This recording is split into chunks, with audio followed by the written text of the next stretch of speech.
Hey everyone, welcome back to the channel. I hope you are doing absolutely well.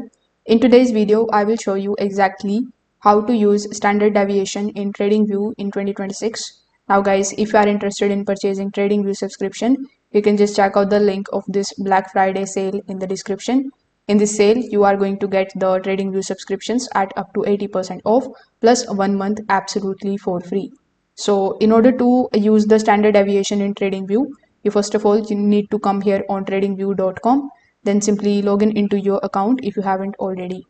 Over here, use the search bar here on the top, then you just have to simply launch any of the charts available over here. Now once you are here on the chart, simply use the indicators tab here on the top.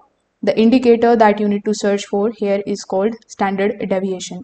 You can also add it in your favorite by using this particular star option.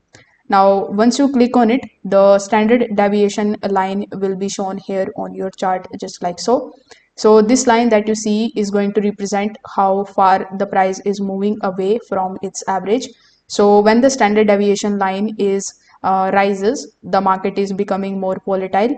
When it falls, it simply means that the volatility is shrinking and the price movement is also tightening. So to adjust the calculation, you can just simply hover over to its indicator that you see on the top. So on this particular indicator, you can just simply go to the standard deviation. You can make changes into the source code, or you can go to the settings and make changes into it. So if this video helped you out, make sure that you like this video and subscribe to the channel. If you have any questions, you can just let me know that in the comment section below. Thanks for watching.